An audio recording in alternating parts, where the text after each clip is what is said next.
Hello viewer, नमस्कार। BPSC 69th जो कि 30 सितंबर को प्रस्तावित है, इसी के लिए क्लास 6 से लेकर क्लास 12 तक जो भी एनसीईआरटी की बुक है इस चैनल पे आपको कराया जाना है। इसी क्रम में चैप्टर नंबर 5 जो कि क्लास 6 का हिस्ट्री बुक का है, आज हम लोग डिस्कस करेंगे। इससे पहले चैप्टर 1 से लेकर 4 तक क्लास 6 का हिस्ट्री बुक का कंप्लीट हमने करा दिया है। इस चैनल पे प्लेलिस्ट मैंने बना दिया है, आप जाकर और उस वीडियो को देख सकते हैं। तो फ्रेंड, आज डिस्कस करेंगे चैप्टर नंबर 5 जो क्लास 6 का हिस्ट्री होगा। इसी तरह से एक एक करके हम 6 से लेकर और 12 तक सारी एनसीईआरटी की बुक कंप्लीट करने वाले हैं। तो यदि आप इस चैनल पर नए हैं तो चैनल को सब्सक्राइब कर लीजिएगा, बेल आइकन को साथ ही साथ दबा दीजिएगा ताकि जो भी वीडियो मैं अपलोड करूं आप उसको देख सकें और अक्षरशः एक एक शब्द को हम एनसीईआरटी को पढ़ने वाले हैं, जिससे कि आपका कॉन्सेप्ट क्लियर हो सके। तो स्टार्ट करते हैं आज का चैप्टर नंबर 5। चैप्टर नंबर 5 है, यहाँ पे राजा और एक प्राचीन गणराज्य। चुनाव का दिन जब संकरण उठा तो उसने देखा कि उसके नाना नानी वोट डालने जा रहे थे। दरअसल वे चुनाव केंद्र पर सबसे पहले पहुंचना चाहते थे। संकरण जानना चाहता था कि आखिर वे इतने उत्साहित क्यों थे। उसके नाना जी ने उसे जल्दी में समझाने की कोशिश की और कहा, आज हम अपने शासकों का चुनाव करने जा रहे हैं। तो चुनाव का दिन है और जब संकरण उठा तो वह देखता है कि उसके नाना नानी वोट डालने जा रहे हैं। उसने दरअसल वे चुनाव केंद्र पर सबसे पहले पहुंचना चाह रहे थे। तो संकरण जानना चाहता था कि आखिर वे इतना खुश क्यों हैं, उत्साहित क्यों हैं। और उसके नाना जी से जब वो ये बात पूछता है तो नाना जी उसके जल्दबाजी में समझाने की कोशिश करते हैं कि देखो, आज जो है हम अपने शासकों जो हमारे देश को चला रहे हैं, हमारे देश का जो प्रतिनिधित्व करते हैं, जनता का जो प्रतिनिधित्व करते हैं, उनका चयन करने के लिए हम वोट डालने जा रहे हैं। कुछ लोग शासक कैसे बने? अब प्रश्न यहाँ पे उठता है कि कुछ लोग जो हैं वो शासक कैसे बने। तो कहा गया है कुछ लोग शासक कैसे बने। लगभग 50 वर्षों से हम अपने शासकों का चुनाव मतदान के जरिए करते आ रहे हैं, लेकिन बहुत पहले लोग शासक कैसे बनते थे। हमने अध्याय 4 में यह पढ़ा है कि कुछ राजा संभवतः जन यानी लोगों द्वारा चुने जाते थे, परंतु करीब 3000 साल पहले राजा बनने की इस प्रक्रिया में कुछ परिवर्तन दिखाई दिए। कुछ लोग बड़े बड़े यज्ञों में आयोजित कर राजाओं के रूप में प्रतिष्ठित हो गए। तो कुछ लोग राजा कैसे बने की बात करें तो लगभग आज से 50 वर्ष पहले हम अपने शासकों का 50 वर्ष पहले से और आज तक हम अपने शासकों का चुनाव मतदान प्रक्रिया के द्वारा करते आ रहे हैं। और मतदान में जिसको बहुमत प्राप्त होता है वो शासक बन जाता है। लेकिन इसके पहले हमने अध्याय 4 में यह पढ़ा है कि कुछ राजा जन यानी लोगों द्वारा चुने जाते थे, यानी जनता जो थी वो राजाओं को चुना करती थी। लेकिन करीब 3000 साल पहले राजा बनने की इस प्रक्रिया में कुछ परिवर्तन हुए। कुछ लोग बड़े बड़े यज्ञों का आयोजन कर राजा के रूप में प्रतिष्ठित हो गए।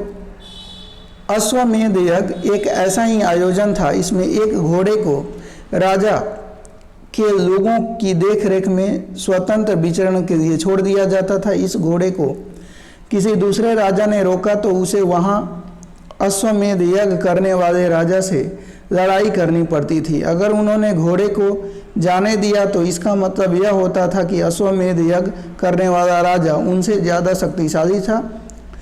इसके बाद उन राजाओं को यज्ञ में आमंत्रित किया जाता था। यह यज्ञ विशिष्ट पुरोहितों द्वारा संपन्न किया जाता था। इसके लिए उन्हें उपहारों से सम्मानित किया जाता था। अश्वमेध यज्ञ करने वाला राजा बहुत शक्तिशाली माना जाता था। यज्ञ में आमंत्रित सभी राजा उसके लिए उपहार लाते थे। इन सभी आयोजनों में राजा का मुख्य स्थान होता था। उसे राज सिंहासन या बाघ की खाल के एक विशेष आसन पर बिठाया जाता था। युद्ध क्षेत्र में राजा का सारथी ही उसका सहचर होता था। यज्ञ के अवसर पर वह राजा की विजय तथा अन्य गुणों का गान करता था। राजा के सगे संबंधी, खासकर उसकी रानियां तथा पुत्रों की भी कई छोटे छोटे अनुष्ठान करने होते थे। अन्य सारे आमंत्रित राजाओं का काम सिर्फ बैठकर यज्ञ की पूरी प्रक्रिया को देखना भर था। राजा के ऊपर पुरोहित पवित्र जल के छिड़काव के साथ साथ अन्य कई अनुष्ठान करता था। विष अथवा वैश्य जैसे सामान्य लोग उपहार लाते थे, जिन्हें पुरोहित शूद्र मानते थे। उन्हें कई अनुष्ठानों में शामिल नहीं किया जाता था। तो 3000 साल अगर पहले की बात करें तो 3000 साल पहले राजा बनने की प्रक्रिया होती थी कि जो मतलब कुछ बड़े बड़े जो यज्ञ किया जाता था, उसमें राजा जो है खास तौर पे उसमें जो बड़े बड़े यज्ञ थे उनमें सर्वश्रेष्ठ यज्ञ जो था अश्वमेध यज्ञ के रूप में जाना जाता था। इसमें राजा जो होता था वो एक कुछ लोगों की निगरानी में यानी घोड़े को छोड़ता था और उसके पीछे पीछे राजा के कुछ खास लोग उस घोड़े के पीछे पीछे जाते थे। घोड़ा आगे आगे चलता था और पीछे पीछे उसकी निगरानी करते लोग जाते थे। रास्ते में अगर कोई अन्य व्यक्ति उस घोड़े को रोकता है तो उस व्यक्ति को, जो घोड़े को रोक रहा है, उसको जो है जिस राजा ने अश्वमेध यज्ञ के लिए घोड़े को छोड़ा है उसे युद्ध करना पड़ता था। और अगर वो युद्ध में हार गया तो फिर उस जो राजा घोड़ा छोड़ा था उस राजा की अधीनता उसे स्वीकार करनी पड़ती थी। तो बेसिकली जो राजा अश्वमेध यज्ञ किया करते थे वो राजा बहुत ही शक्तिशाली माने जाते थे और जो अधीनता उसकी स्वीकार करते थे उनको आमंत्रित किया जाता था अश्वमेध यज्ञ में, और वो चुपचाप जो उस यज्ञ में जो भी घटनाएं घटती थी उसको वो देखा करते थे। उनका काम इसके अलावा और कुछ नहीं था। जो राजा अश्वमेध यज्ञ करता था वो पुरोहित जो है राजा के ऊपर जो है वो जल का छिड़काव करता था और अन्य राजा उसकी अधीनता जो है स्वीकार करते थे। और इस तरह से वह राजा जो होता था वो सबसे जो है बड़ा राजा या शक्तिशाली राजा माना जाता था। उसके बैठने के लिए राज सिंहासन या बाघ की खाल की व्यवस्था की जाती थी, उसी पे वो बैठता था। और युद्ध क्षेत्र में राजा का जो सारथी होता था वो उसका सहचर माना जाता था, राजा का सहचर माना जाता था।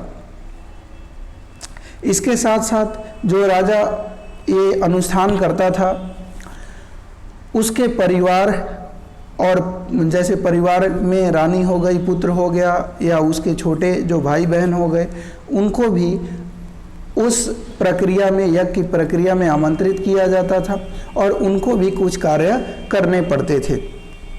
तो इस तरह से आप जो पुरोहित होता था वो राजा को स्वीकृति देता था इन अनुष्ठान यज्ञ के माध्यम से, और वो राजा घोषित होता था।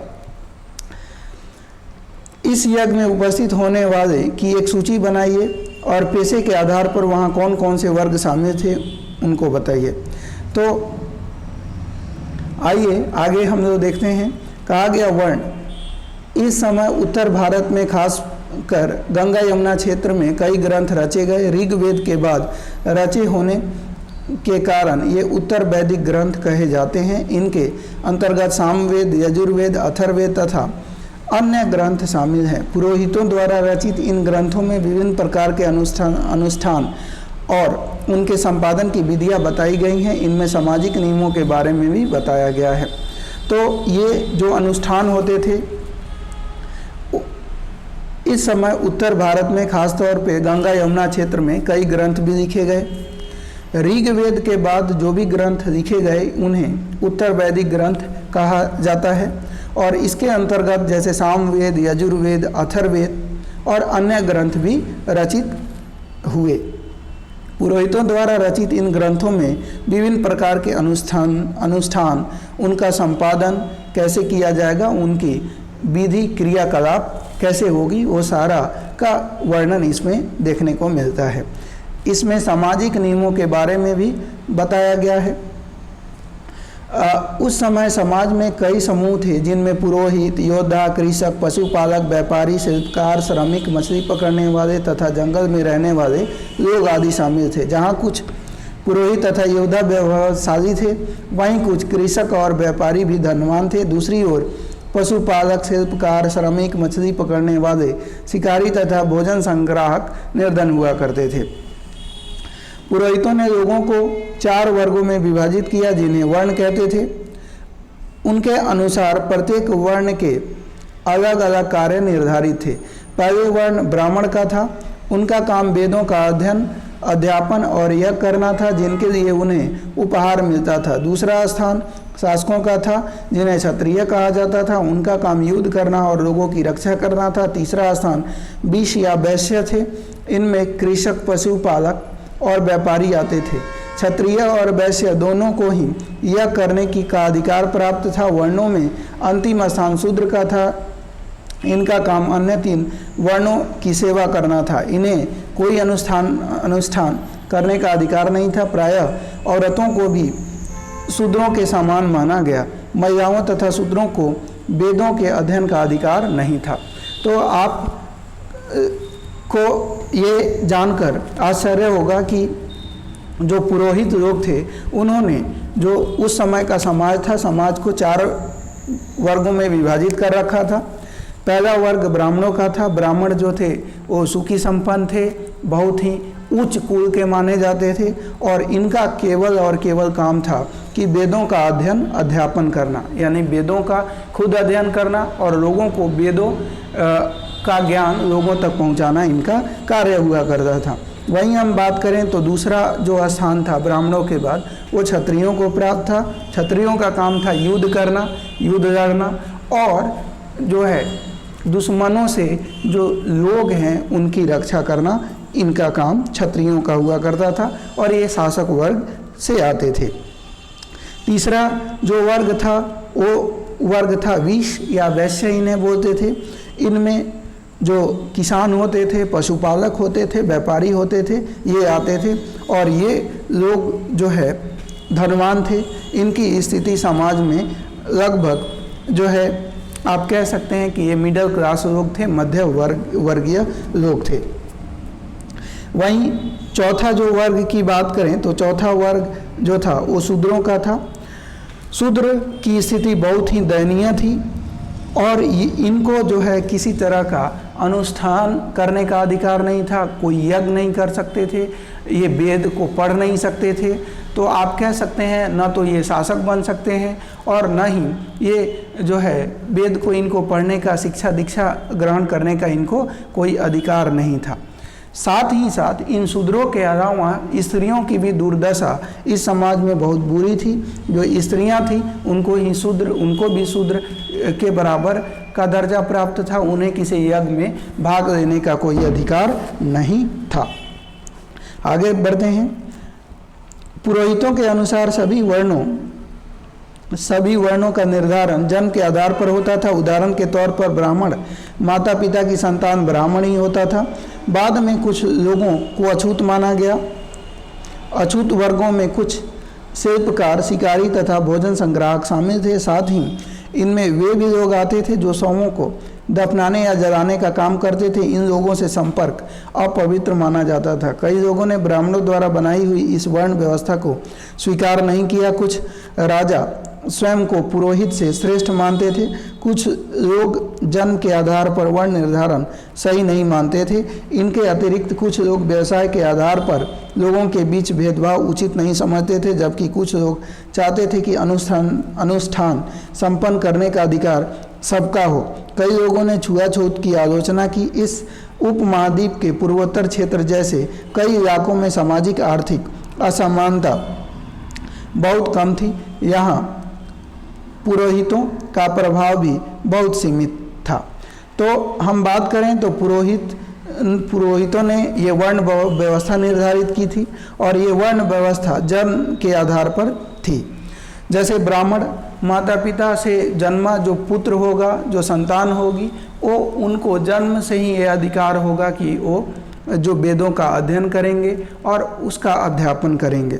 वहीं अगर हम बात करें कि कोई अछूत वर्ग में जन्मा कोई व्यक्ति है तो वो जन्म से ही, चाहे वो कितना भी प्रतिभाशाली हो, उसको अछूत या शूद्र मान लिया जाएगा और उसको पठन पाठन का कोई अधिकार नहीं होगा, कोई वेद का वो अध्ययन नहीं कर सकता, चाहे वो कितना ही तेजस्वी हो, कितना ही तेज तरार हो, कितना ही वो शक्तिशाली हो, पावरफुल हो, उसे अनुष्ठान या कोई भी अश्वमेध जैसे यज्ञ करने की उसे अधिकार नहीं होगा, यानी वो राजा नहीं बन सकता। तो ये सारी चीज़ें ये ब्राह्मणों के द्वारा ये वर्ण व्यवस्था में प्रचलित थी। जो अछूत वर्ग थे उनको जो है इन चीज़ों का अधिकार नहीं हुआ करता था। शिल्पकार और शिकारी और भोजन संग्राहक की बात करें तो ये भी जो है इनको जन्म से ही ये अधिकार था कि अगर शिल्पकार परिवार में होगा तो वो शिल्पकार कहलाएगा, कृषक परिवार में होगा तो कृषक ही वो बनेगा, है ना। तो इस तरीके का अधिकार उनको मिला हुआ था। साथ ही साथ इनमें वे लोग भी आते थे जो शवों को दफनाने या जलाने का काम करते थे। ये सारे लोग जो है, इन सारे लोगों को जो शव को दफनाते थे, जलाते थे या जो अछूत थे, इन सारे लोगों को अपवित्र माना जाता था। क्या माना जाता था? अपवित्र माना जाता था। कई लोगों ने ब्राह्मणों द्वारा बनाई हुई इस वर्ण व्यवस्था को स्वीकार नहीं किया। रिजल्ट क्या हुआ कि कुछ राजा, जैसे आप जानते हैं कि ब्राह्मणों ने कहा कि वो सर्वश्रेष्ठ हैं, उसके बाद शासक वर्ग आता है जो जिनका काम है युद्ध करना और जनता की रक्षा करना। लेकिन कुछ शासक ऐसे थे जो इसका उन्होंने विरोध किया, वो ऐसा नहीं मानते थे। वो अपने आप को कहते थे कि वो सर्वश्रेष्ठ हैं, उनसे ज़्यादा श्रेष्ठ कोई नहीं है। ये जन्म के आधार पर निर्धारण को, वर्ण निर्धारण को वो सही नहीं मानते थे। इसके अलावा कुछ लोग जो व्यवसाय के आधार पर भेदभाव करते थे उसको भी उचित नहीं मानते थे। लेकिन कुछ लोग चाहते थे कि अनुष्ठान जो होते हैं, जो यज्ञ होते हैं, उनका वो संपन्न कराने का अधिकार सभी को मिले, सबको समान मिले। लेकिन कई लोग जो है छुआछूत की उस समय आलोचक भी थे। ये जो अपवित्र जिनको माना जाता था उसकी आलोचना भी उनमें से बहुत सारे लोग थे जिनके द्वारा की जाती थी। तो आप कह सकते हैं कि इस उपमहाद्वीप के पूर्वोत्तर क्षेत्र जैसे कई इलाकों में सामाजिक आर्थिक असमानता जो है वो थी, लेकिन बहुत ही कम थी। यहाँ पुरोहित जो होते थे उनका भी प्रभाव जो है वो कम था, सीमित था। लोगों ने वर्ण व्यवस्था का विरोध क्यों किया? अब जाहिर सी बात है, लोगों की बात करें तो वर्ण व्यवस्था का विरोध क्यों किया? क्योंकि आप जानते हैं कि ये जन्म से कोई भी व्यक्ति क्षत्रिय नहीं होता, कोई भी व्यक्ति ब्राह्मण नहीं होता, कोई भी व्यक्ति अगर हम बात करें शूद्र नहीं होता। ये तो उनके कर्म के आधार पर निर्धारित होना चाहिए। लेकिन ये ब्राह्मणों ने जो वर्ण व्यवस्था निर्धारित करी थी वो जन्म के आधार पर करी थी, इसीलिए लोगों ने वर्ण व्यवस्था का विरोध किया। आगे आइए, चित्रित धूसर पात्र। इस तरह के पात्रों में ज़्यादातर थालियाँ और कटोरियाँ ही मिली हैं। ये पात्र बहुत ही पतली सतह के, सुंदर और चिकने हैं। शायद इसका प्रयोग खास मौक़ों पर महत्वपूर्ण लोगों को भोजन परोसने के लिए किया जाता था।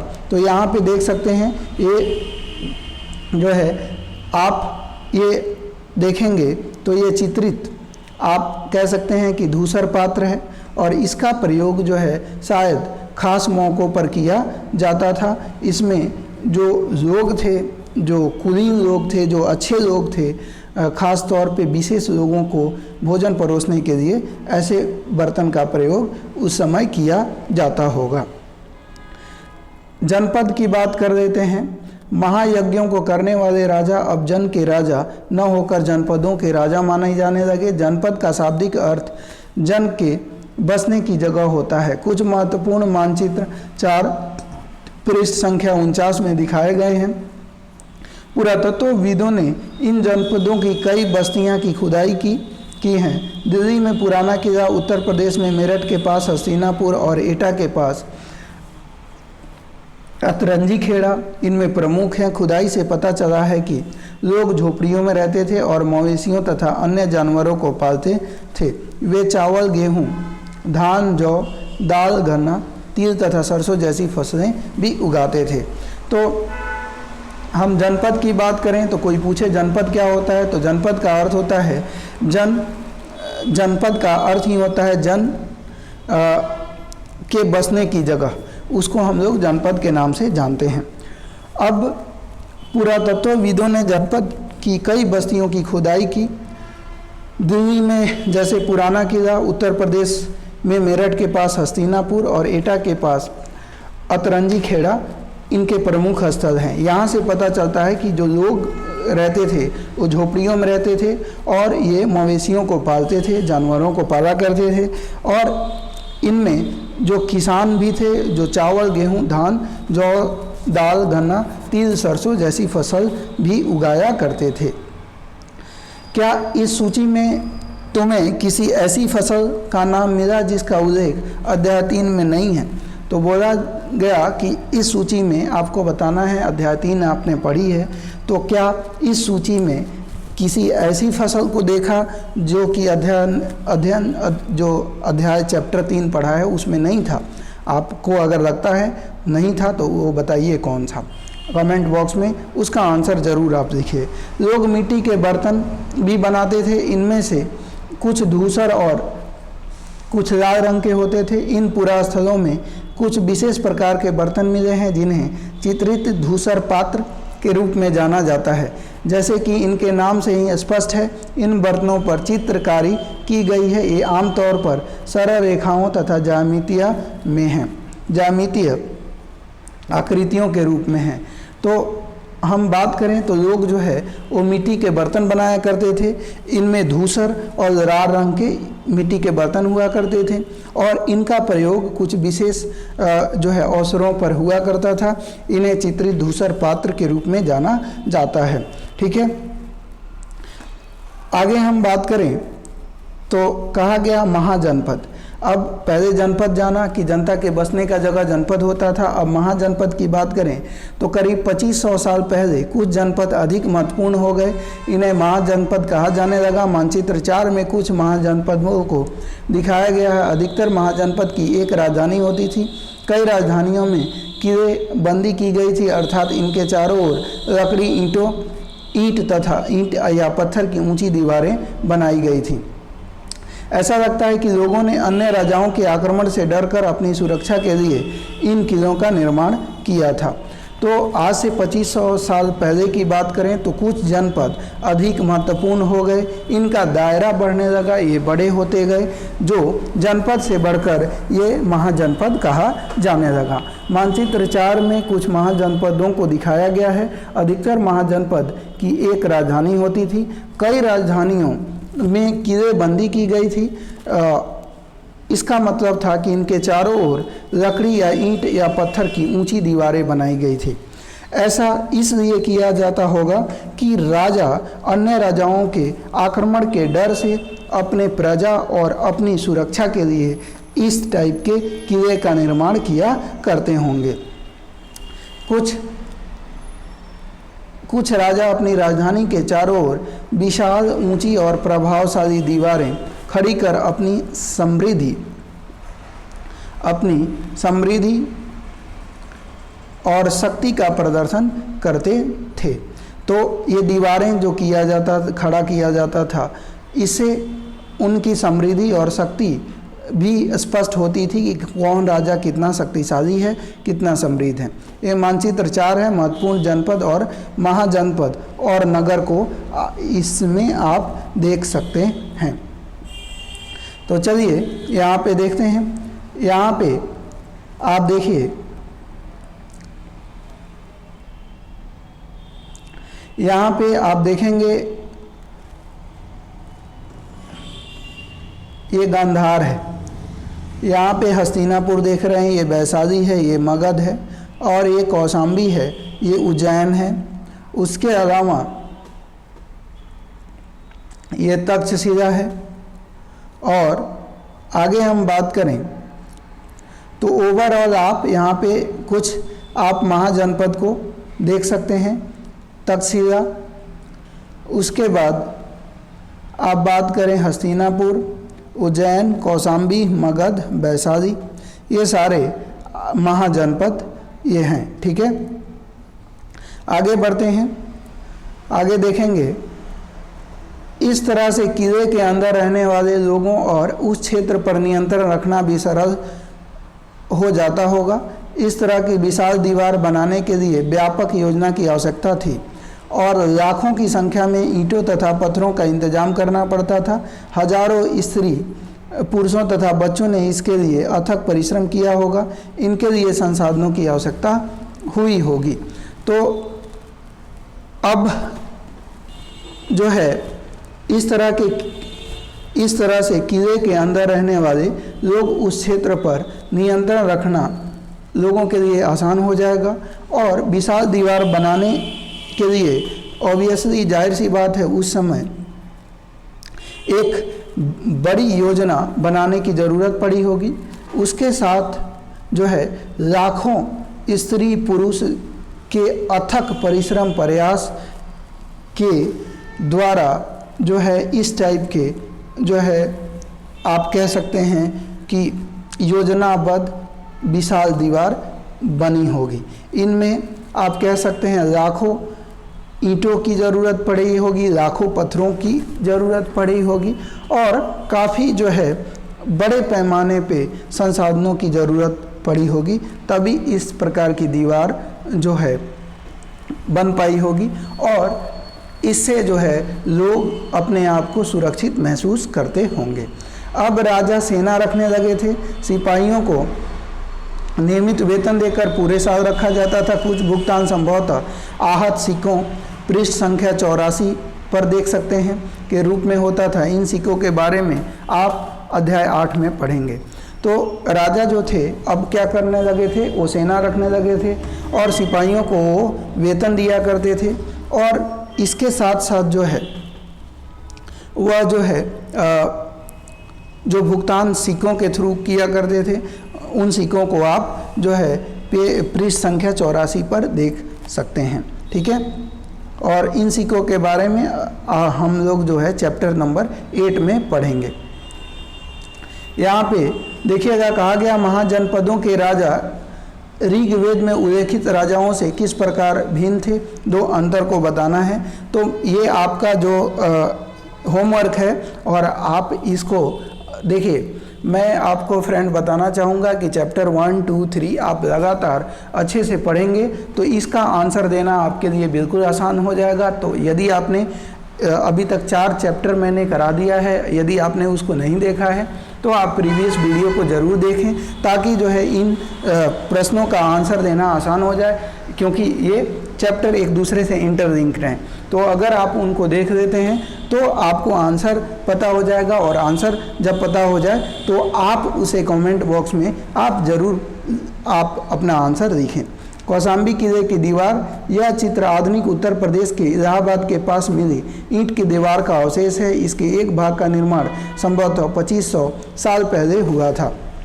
तो ये दीवार जो है ये देख रहे हैं, एक कौशाम्बी किले की दीवार है और ये आधुनिक उत्तर प्रदेश के इलाहाबाद के पास से ये दीवार के अवशेष मिले हुए हैं। इसका निर्माण 2500 साल पहले हुआ होगा ऐसा माना जाता है। आगे आइए कर यानी टैक्स। तो महाजनपदों के राजा विशाल किले बनवाते थे और बड़ी सेना रखते थे, इसलिए उन्हें प्रचुर संसाधनों की आवश्यकता होती थी। इसके लिए उन्हें कर्मचारियों की भी आवश्यकता होती थी। अतः महाजनपदों के राजा लोगों द्वारा समय समय पर लाए गए उपहारों पर निर्भर न रहकर अब नियमित रूप से कर वसूलने लगे थे। तो जाहिर सी बात है जो महाजनपद के राजा थे वो विशाल किले उनको बनवाना है, बड़ी सेना रखनी है। तो जाहिर सी बात है लोग समय समय पर राजा को उपहार देते उससे उनका काम चल नहीं रहा था। तो फिर उन्होंने जो है लोगों से टैक्स वसूलना शुरू किया, यानी कर जो है लोगों से लेना शुरू किया। ठीक है। फसलों पर लगाए गए सबसे महत्वपूर्ण कर थे, क्योंकि अधिकांश लोग कृषक ही थे। प्रायः उपज का 1/6वां हिस्सा कर के रूप में निर्धारित किया जाता था, जिसे भाग कहा जाता था। कारीगरों के ऊपर भी कर लगाए गए, जो प्रायः श्रम के रूप में चुकाए जाते थे। जैसे कि एक बुनकर, लोहार या सुनार को राजा के लिए महीने में 1 दिन काम करना पड़ता था। पशुपालकों को जानवरों या उनके उत्पाद के रूप में कर देना पड़ता था। व्यापारियों को सामान खरीदने बेचने पर भी कर देना पड़ता था। आखेटकों तथा संग्राहकों को जंगल से प्राप्त वस्तुएं देनी होती थी। तो आप इस तरह से जान सकते हैं कि कर के अलग अलग प्रकार लगाए गए। जैसे अगर उस समय जो है कृषि प्रधान वो महाजनपद हुआ करते थे, कृषि ज़्यादा होती थी, तो किसानों पर जो है कुल फसल उत्पादन का 1/6 भाग जो है राजा को कर के रूप में देना होता था। साथ ही साथ जो कारीगर होते थे उनको भी टैक्स देना होता था। यानी जैसे कि कोई लुहार है या सुनार है तो वो महीने में 1 दिन जो है राजा के लिए वो काम करेंगे, वो उनका टैक्स होता था। पशुपालक हैं तो पशुपालक हैं तो उनसे उत्पाद जो होता था, उनसे पशुओं से जो प्रोडक्ट मिलता था उससे उस प्रोडक्ट के रूप में कुछ कर राजा को देना पड़ता था। व्यापारी जो सामान का खरीद और फरोख्त करते थे, खरीदारी और बेचते थे, उस पर भी उन पे टैक्स लगता था। जो आखेटक थे या खाद्य जो संग्राहक थे, जंगलों से जो लकड़ी लाते थे, तो उनको जो है जंगल के जो उत्पाद थे उसमें से कुछ राजा को देना पड़ता था। तो ये टैक्स जो है अलग अलग प्रकार के लोगों पर अलग अलग प्रकार के टैक्स लगाए गए। आखेटक तथा खाद्य संग्राहक राजाओं को क्या देते होंगे?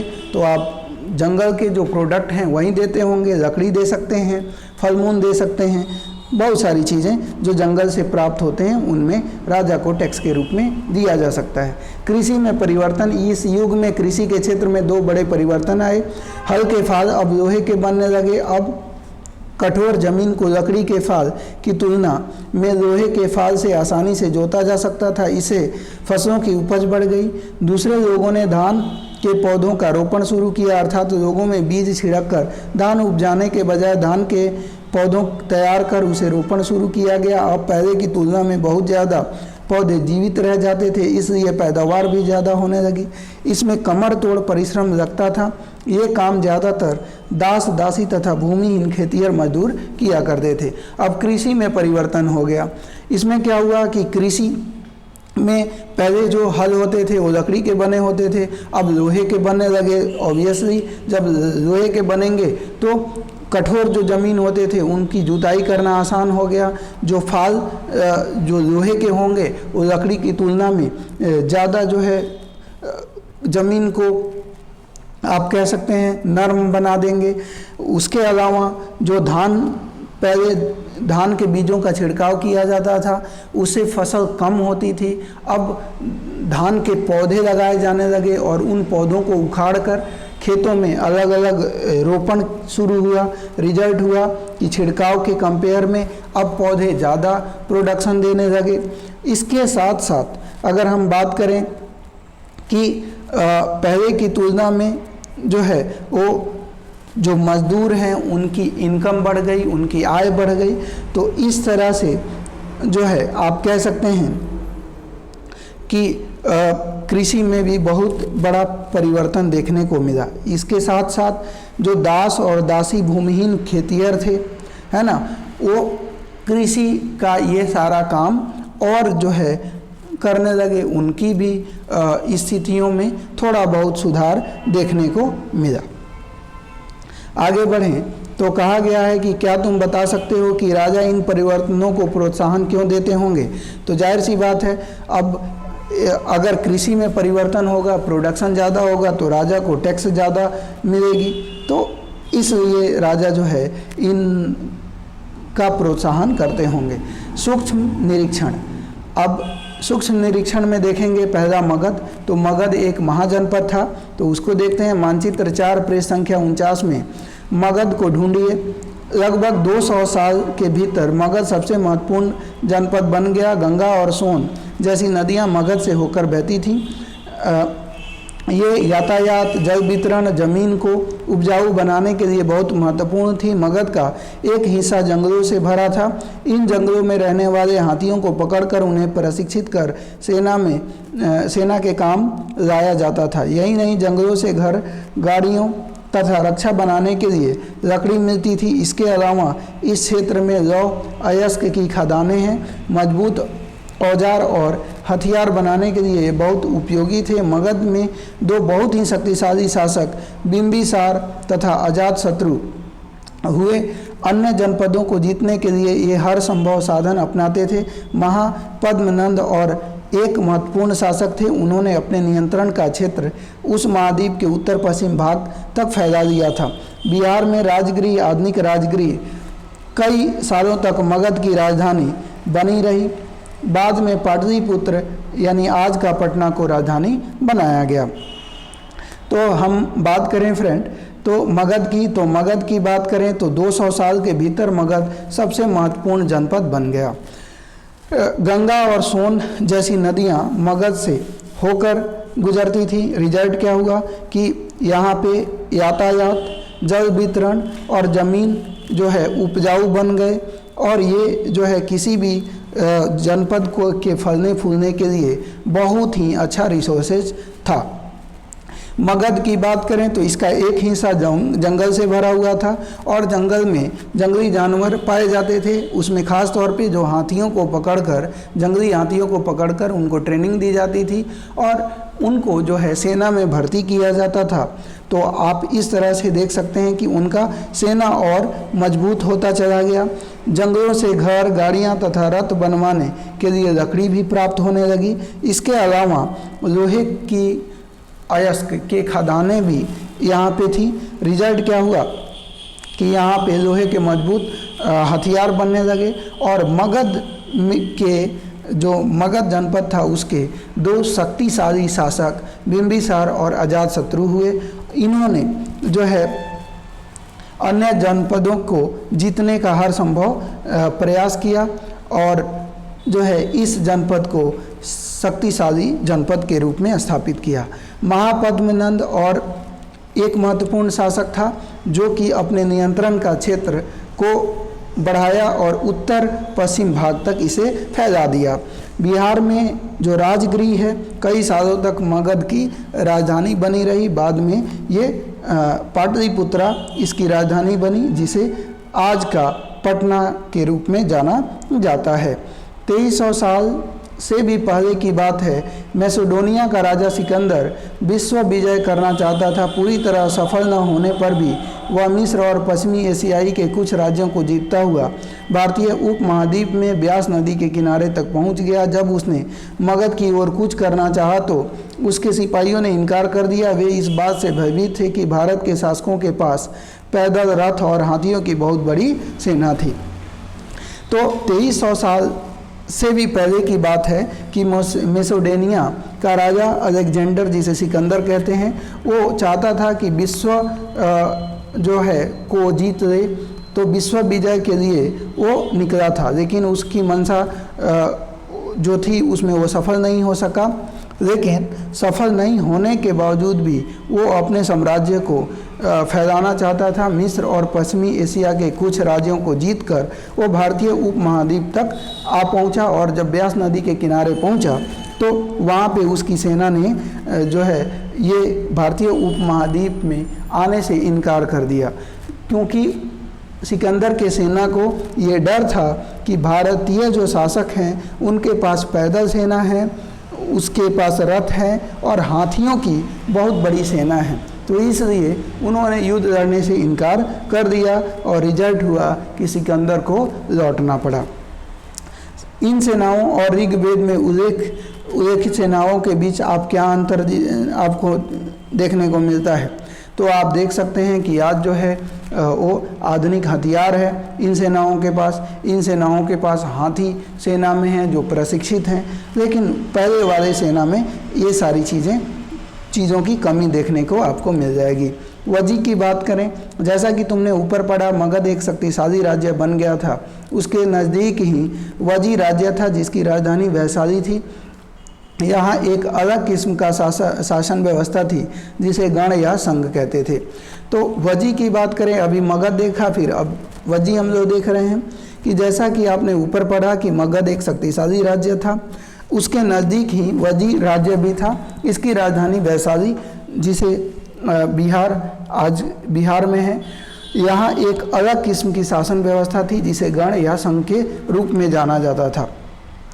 गण या संघ के कई शासक होते थे। कभी कभी लोग एक साथ शासन करते थे जिसमें प्रत्येक व्यक्ति राजा कहलाता था। ये सभी राजा विभिन्न अनुष्ठानों को एक साथ संपन्न करते थे। सभाओं में बैठकर ये बातचीत, बहस और वाद विवाद के जरिए तय करते थे कि क्या करना है और किस तरह करना है।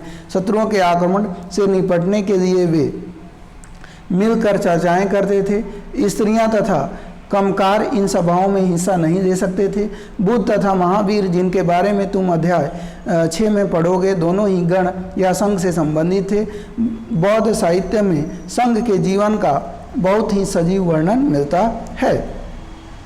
तो गण की बात करें तो आपको ध्यान रखना है कि बज्जी जो था, इसकी राजधानी वैशाली हुआ करती थी और यहाँ पे जो है एक विशेष प्रकार का सिस्टम होता था जिसे गण या संघ के रूप में जानते थे। गण और संघ में एक शासक नहीं होता था, इसके कई शासक थे और वो सभी एक साथ बैठकर क्या करना है, कैसे करना है, कौन से योजना पे काम करना है, इन सब की प्लानिंग वो एक साथ बैठकर किया करते थे। इसमें जो है एक से अधिक लोग जो है अनुष्ठान होते थे, उसमें ये भाग लेते थे और अनुष्ठान को संपन्न करते थे। किसी योजना पर ये सारे मिल बैठकर वाद विवाद करते थे और एक निष्कर्ष पे पहुंचते थे। शत्रुओं के आक्रमण से निपटने के लिए भी वो योजना बनाते थे। वो सारे मिलकर चर्चाएं करते थे और फिर उन चर्चाओं में जो निर्णय दिया जाता था उसी पे उनके द्वारा काम किया जाता था। स्त्रियां, दास और कमकार जो लोग थे उनको इसमें हिस्सा लेने का अधिकार नहीं था। बुद्ध और महावीर दोनों ही गण या संघ से संबंधित थे, तो ध्यान रखिएगा वज्जी जो था उसी से बुद्ध और महावीर जो है संबंधित थे। ठीक है, आगे हम बात करें तो बौद्ध साहित्य में संघ के जीवन का बहुत ही सजीव वर्णन आपको देखने को मिलता है। अब गण था क्या, तो अभी आपने जाना गण शब्द का प्रयोग कई सदस्य समूहों के लिए होता था, इसमें एक राजा नहीं होता था। संघ की बात करें तो संघ का अर्थ होता है संगठन या सभा। आगे हम देखेंगे, कहा गया कि वजी संघ का यह वर्णन दीघ निकाय से लिया गया है। दीघ निकाय एक प्रसिद्ध बौद्ध ग्रंथ है जिसमें बुद्ध के कई व्याख्यान दिए गए हैं। इनमें करीब 2300 साल पहले लिखा गया था। तो वजी जो संघ का वर्णन जो है ये दीघ निकाय से मिलता है और दीघ निकाय एक प्रसिद्ध बौद्ध ग्रंथ है ये जिसमें बुद्ध के कई व्याख्यान को जो है वर्णित किया गया है। ये करीब 2300 साल पहले लिखा गया है। अजातशत्रु और वजी संघ के बारे में हम जानेंगे। तो अजातशत्रु वजी संघ पर आक्रमण करना चाहता था। उन्होंने, आप जानते हैं कि मगध जो साम्राज्य था उसका शासक अजातशत्रु था और वजी संघ जो था वो गण था, यानी एक वहाँ पे शासक नहीं था, कई शासक जो है मिलकर निर्णय लेते थे। तो अजातशत्रु वजी संघ पर आक्रमण करना चाहता था। उन्होंने अपने मित्रों वस्कार को बुद्ध के पास सलाह के लिए भेजा। बुद्ध ने उनसे पूछा कि क्या वजी सभाएं नियमित रूप से होती हैं तथा उनमें सभी सदस्य उपस्थित होते हैं। जब उन्हें पता चला कि ऐसा होता है, उन्होंने कहा कि वजीवासी तब तक उन्नति करते रहेंगे जब तक वे पूर्ण और नियमित सभाएं करते रहेंगे, आपस में मिलजुल कर काम करते रहेंगे, प्रारंभिक नियमों का पालन करते रहेंगे, बड़ों का सम्मान, समर्थन और उनकी बातों पर ध्यान देते रहेंगे। तो कहा गया कि ध्यान रखिएगा कि उन्होंने अपने मित्र जो वस्कार था उसको बुद्ध के पास अजातशत्रु ने भेजा और जो है उनसे सलाह मशविरा वो करना चाहे। तो बुद्ध ने उनसे पूछा कि वजी की जो सभाएं जो होती है वो क्या नियमित रूप से चलती हैं, उनमें सभी सदस्य उपस्थित होते हैं? तो उन्हें बताया गया कि हाँ वो नियमित रूप से चलती हैं और वहाँ पे सभी जो सदस्य जो है पार्टिसिपेट करते हैं। तो फिर क्या था, उन्होंने आंसर दिया कि वजीवासी जो हैं वो तब तक उन्नति करते रहेंगे जब तक कि वो पूर्ण और नियमित रूप से सभाएं करते रहेंगे, वो आपस में मिलजुल कर काम करते रहेंगे, प्रारंभिक नियमों का पालन करते रहेंगे और बड़ों का सम्मान समर्थन और उनकी बातों पर ध्यान देते रहेंगे। तो ये चीज़ें ध्यान रखिएगा। कहाँ से दिया गया है? तो ये आपको ध्यान रखना है कि दीघ निकाय जो कि एक बौद्ध धर्म का प्रसिद्ध ग्रंथ है वहाँ से दिया गया है। उसके अलावा वजी महिलाओं के साथ जोर जबरदस्ती नहीं करेंगे और उन्हें बंधक नहीं बनाएंगे। शहरों तथा गांवों में चैत्यों का रख रखाव करेंगे, विभिन्न मतावलंबी संतों का सम्मान करेंगे और उनके आने या जाने पर कोई रोक नहीं लगाएंगे। वजी संघ अन्य महाजनपदों से कैसे भिन्न था? तो जाहिर सी बात है, अन्य जो महाजनपद हुआ करते थे वहाँ पे एक शक्तिशाली शासक होता था, लेकिन यहाँ पे एक शासक नहीं बल्कि कई लोग जो है एक गण बनाए हुए थे, तो और वो सामूहिक ही निर्णय लेते थे। तो इस तरह से अन्य से ये भिन्न था। कई शक्तिशाली राजा इन संघों को जीतना चाहते थे, इसके बावजूद उनका राज्य अब से लगभग 1500 साल पहले तक चलता रहा। उसके बाद गुप्त शासकों ने गण और संघ पर विजय प्राप्त कर उन्हें अपने राज्य में शामिल कर लिया। इनके बारे में आप अध्याय 10 में पढ़ेंगे। तो कई शक्तिशाली जो है जो महाजनपद था वो कोशिश करते रहे कि इन संघों को, इन गण को जीत लिया जाए, लेकिन उनको सफलता नहीं मिली। यह जो है लगभग 1500 सालों तक अनावरत रूप से चलता रहा। बाद में सफलता जो मिली वो गुप्त शासकों को मिली, जिन्होंने गण और संघ पर विजय प्राप्त किया और फिर जो है उन्हें अपने राज्य में मिला लिया। इसका अध्ययन जो है आप चैप्टर नंबर 10 में करने वाले हैं। अन्यत्र की बात करें, अपने एटलस में यूनान और एथेंस को ढूंढिए। लगभग 2500 साल पहले एथेंस के लोगों ने एक शासन व्यवस्था की स्थापना की जिसे प्रजातंत्र या गणतंत्र कहते हैं। यहाँ व्यवस्था लगभग 200 सालों तक चली। इसमें 30 साल से ऊपर के उन सभी पुरुषों को पूर्ण नागरिकता प्राप्त थी जो दास नहीं थे। वहाँ एक सभा थी जो महत्वपूर्ण विषयों पर निर्णय लेने के लिए साल भर में कम से कम 40 बार बुलाई जाती थी। इन सभा के सभी नागरिक भाग ले सकते थे। शासन के कई पदों पर नियुक्तियां लॉटरियों द्वारा की जाती थी। सभी नागरिकों को सेना और नौसेना में अपनी सेवाएं देनी होती थी। औरतों को नागरिकों का दर्जा नहीं मिलता था। व्यापारियों तथा शिल्पकारों के रूप में एथेंस में रहने और काम करने वाले बहुत से विदेशियों को भी नागरिक अधिकार नहीं मिले थे। एथेंस में खदानों, खेतों, घरों, कार्यशालाओं में काम कर रहे दासों को भी नागरिक अधिकार नहीं मिले थे। क्या एथेंस में वास्तव में जनतंत्र था? तो ध्यान रखिए क्या कहा गया कि आपको एड्रेस से लेना है और उसमें यूनान और एथेंस की पहचान करनी है। कहा गया 2500 साल पहले की बात करें तो एथेंस के लोगों ने एक शासन व्यवस्था की स्थापना की जिसे प्रजातंत्र या गणतंत्र के रूप में जाना जाता था। यह व्यवस्था लगभग 200 सालों तक चलती रही। इसमें 30 साल से ऊपर के सभी पुरुष को पूर्ण नागरिकता प्रदान की जाती थी और जो मतलब सभी पुरुष का मतलब जो दास नहीं थे उनको 30 साल होने पर पूर्ण नागरिकता दे दी जाती थी। और वहाँ एक सभा होती थी जो सभी महत्वपूर्ण विषयों पर निर्णय लेते थे। वो साल भर में कम से कम 40 बार जो है ये सभा बुलाई जाती थी।